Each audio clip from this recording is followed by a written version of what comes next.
अनूप, जिस तरीके से मुरादाबाद आयुक्त ने चिट्ठी भी लिख दी है, पड़ोस जिले के जो भी डीएम है उनको चिट्ठी लेकर के कहा गया है कि अपनी अपनी सीमाओं में ही राहुल गांधी को रोकने का प्रयास किया जाए, लेकिन राहुल गांधी फिर भी जिद पर अड़े हैं। जबकि वहां पर मुरादाबाद आयुक्त लगातार ये कह रहे हैं कि अभी स्थिति ठीक नहीं है, आप अभी मत आइए, बाद में जरूर आए। देखिए, ये तो पहले से तय था कि 10 दिसंबर तक किसी को भी, किसी भी राजनीतिक पार्टी को वहां आने पर रोक लगाई गई, क्योंकि जो स्थिति संभल में हुई थी हर किसी ने देखा था। 4 लोगों की मौत हुई, 29 पुलिस वाले घायल हो गए। उसके बाद स्थिति को सामान्य करने में बहुत लंबा वक्त लगा और धीरे धीरे अब स्थितियां सामान्य हो रही है। लेकिन डर इस बात का है कि अगर विपक्ष का कोई नेता वहां पहुंचता है तो शायद भावनाएं भड़केंगी, लोगों की भावनाएं भड़केंगी और हो सकता है वो गुस्से का इजहार भी करे। कल आपने देखा किस तरीके से कांग्रेसी नेता चोरी छिपे संभल पहुंच जाते हैं, जबकि मनाही कर दी गई थी। एक दिन पहले अजय राय को रोक दिया गया, माता प्रसाद पांडे को रोक दिया गया, तमाम लोगों को रोका गया। लेकिन अब ऐसे में जब तमाम चीजें वहां पर हैं, सब चीज प्रतिबंधित कर दी गई है, कमिश्नर लगातार अपील कर रहे हैं, प्रशासनिक रोक लगी है, तब भी राहुल गांधी जिद पर अड़े हैं कि वो संभल जाएंगे, पीड़ितों से मुलाकात करेंगे। ऐसी जिद क्यों? सबसे बड़ा सवाल यह है, जब आपको पता है कि वहां हालात कैसे थे, तनावपूर्ण थे, और अभी स्थिति यह है कि वहां बिल्कुल सामान्य हो रही स्थिति, लोगों को अभी धैर्य रखने की जरूरत है। अगर विपक्ष का कोई नेता वहां पहुंचता है तो जाहिर तौर पर राजनीति होगी, और इसी राजनीति के डर से प्रशासन में नहीं चाहता कि अभी विपक्ष के कोई नेता वहां आए और किसी तरह भावनाओं को भड़का जाए। लेकिन राहुल गांधी की जिद के आगे जो है, ये सारे तमाम लोग जो है, कांग्रेसी जो है, वो कल जाकर वहां से राहुल गांधी से बात करवाते हैं फोन पर। यह हैरानी वाली बात थी कि पुलिस के पहरे के बावजूद ये तमाम जो कांग्रेसी नेता है वो वहां घुस आए। लेकिन राहुल गांधी के लिए इतना आसान नहीं होगा मीनाक्षी, क्योंकि जिस तरीके से चिट्ठियां जारी की गई हैं, लेटर्स जारी किए गए हैं राहुल गांधी को जो संभल की सीमा उससे बाहर रुकने की, हो सकता है राहुल गांधी को दिल्ली के बाहर ना आने दिया जाए, ऐसा भी हो सकता है। लेकिन इतना आसान नहीं होगा, क्योंकि संभल में जो लोगों ने दर्द झेला है, जो परेशानियां झेली है, अब दोबारा प्रशासन ऐसी प्लान प्रशासन की तरफ से अख्तियार किया गया है, क्योंकि पहले समाजवादी पार्टी, फिर उसके बाद कांग्रेस का डेलीगेशन, और अब देखिए राहुल गांधी जाने की बात कर रहे हैं। इसके बीच में भी तमाम हमने जो सियासी पर्यटन है वो देखा था। तो अब प्रशासन का क्या पूरा फुल प्रूफ प्लान है ताकि राहुल गांधी को रोका जाए, अंदर न प्रवेश करने दिया जाए? देखिए, राहुल गांधी नेता विपक्ष हैं और आप समझिए कि बहुत बड़ा पद होता है, और ऐसे में तमाम लोग पहले आग्रह कर रहे हैं, निवेदन कर रहे हैं कि राहुल गांधी ना आए। जो स्थिति है, जो मौजूदा हालात है इस वक्त संभल के, ऐसे में किसी के आने पर शायद हिंसा भड़क सकती है, लोगों की भावनाएं फिर से सामने आ सकती हैं। तो इसीलिए अभी फिलहाल तो कोशिश ये की जा रही है कि राहुल गांधी को समझा बुझा लिया जाए। तमाम नेता भी कोशिश कर रहे हैं कि राहुल गांधी को समझाकर आने ना दिया जाए। लेकिन अगर ऐसी स्थिति आई तो बॉर्डर पर ही सिक्योरिटी तैनात है, पुलिस वाले तैनात हैं। शायद ये भी कहा जा रहा है कि संभल के बॉर्डर में चारों तरफ से कहीं भी एंट्री राहुल गांधी को नहीं मिलेगी, उनको आने नहीं दिया जाएगा। अपनी तरफ से पूरी तैयारी है। लेकिन कल जिस तरह से कांग्रेस के नेताओं ने चोरी छिपे घुसने का काम किया था, उसके बाद पुलिस और चौकस हो गई है। कल तो कल हो गया किसी तरीके से, आज ऐसा नहीं होगा, इस बात का आश्वासन प्रशासन भी दे रहा है। मोनिका, बिल्कुल। और लेकिन एक सवाल ये भी अनूप यहाँ पर खड़ा हो जाता है कि अभी बहराइच में हमने पिछले दिनों हिंसा देखी, वहां पर एक हिंदू व्यक्ति की मौत भी हो जाती है, गोली मार दी जाती है उसे।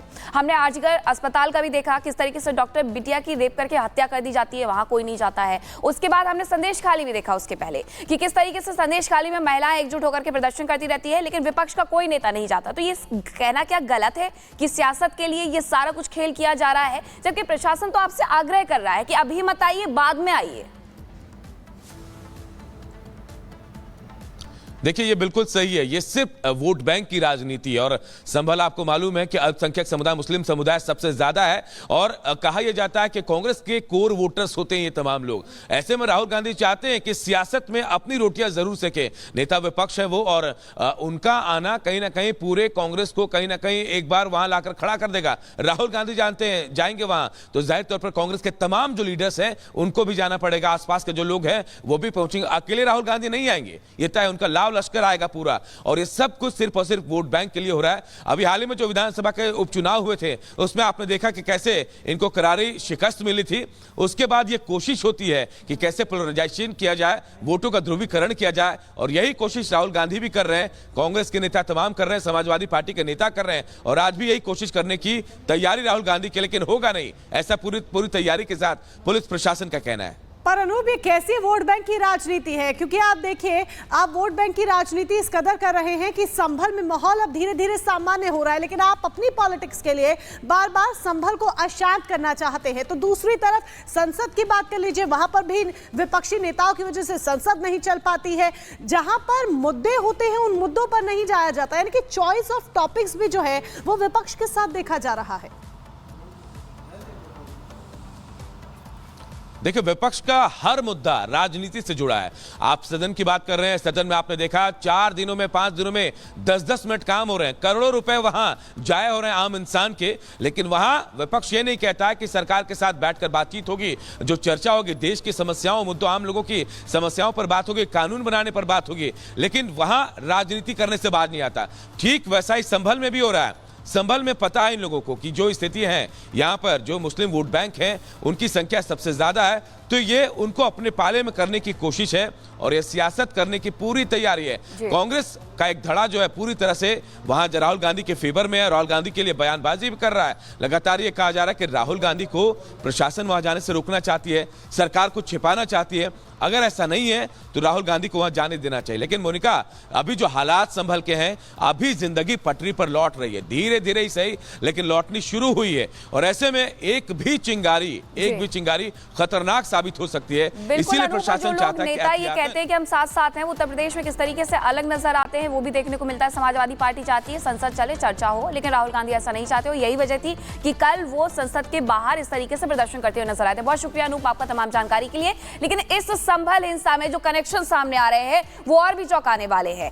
कल संसद में खड़े होकर के अखिलेश यादव ने कुछ आरोप लगाए पुलिस कर्मियों पर और कहा कि उनके पास 2 तमंचे होते हैं, और समाजवादी पार्टी का हर नेता यही आरोप लगा रहा है, लेकिन जो सच है वो इससे अलग है। बिल्कुल सच इससे परे है, लेकिन जो कनेक्शन निकल कर सामने आया वो किस तरीके से पाकिस्तान से जुड़ा हुआ है, और ये पाकिस्तान कनेक्शन संभल को लेकर क्या कुछ कहता है, इस रिपोर्ट के जरिए समझिए।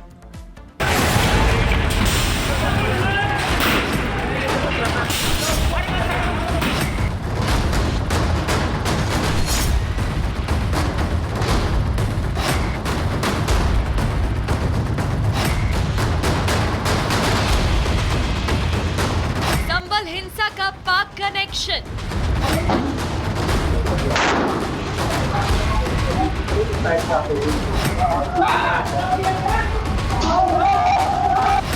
एसआईटी जांच में 9 mm का खोखा मिला।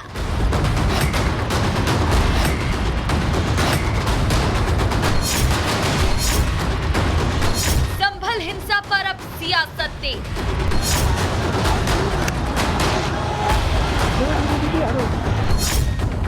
संभल हिंसा को लेकर संसद में हंगामा हो रहा है।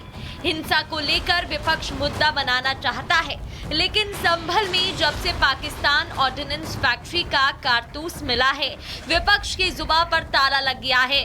इस मुद्दे पर कोई कुछ भी बोलने को तैयार नहीं है। ऐसे में हकीकत क्या है वो संभल के अधिकारी बयां कर रहे हैं। जिस घटना स्थल पे जिस पे जो डेड बॉडी मिली थी, उस जगह से आज एक बड़ा ही चौंकाने वाला तथ्य सामने आया है, जिसमें POF 9 mm 68-26 ये एक फायर्ड केस मिला है। 12 बोर का एक Winchester made in USA number 12 super लिखा हुआ है। ये एक 12 बोर का कार्ट्रिज मिला है। एक स्पेशल 12 के करके के लिए 12 बोर का एक और कार्ट्रिज मिला है। एक KF-32 SWL करके भी एक कार्ट्रिज मिला है, जो फायर्ड केस है। संभल हिंसा वाली जगह पर फॉरेंसिक टीम जांच में जुटी थी। जांच के दौरान टीम को नालियों की सफाई करते वक्त पाकिस्तानी फैक्ट्री में बने कारतूस बरामद हुए। जांच के दौरान पाकिस्तान ऑर्डिनेंस फैक्ट्री में 9 mm के 2 मिसफायर और एक कारतूस मिला। इसके अलावा 12 बोर के 2 कारतूस और 32 बोर के 2 कारतूस बरामद। कुल मिलाकर 5 फायर कारतूस और 1 मिस फायर कारतूस मिले हैं। कारतूस मिलने के बाद पुलिस टीम अलर्ट हो गई है और पूरे इलाके में सर्च ऑपरेशन चला रही है। अब संभल में कारतूस मिले और सियासत ना हो, ऐसा हो सकता है क्या?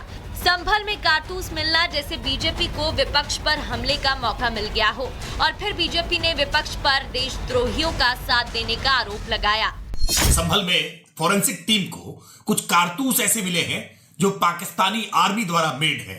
यानी भारत के भीतर गृह युद्ध छेड़ने के लिए, जंग छेड़ने के लिए साजो सामान तक कुछ लोगों ने तैयार करके रखा है। और इनके लिए कैसे वकालत करने का काम आज विपक्ष के तमाम नेता कर रहे हैं।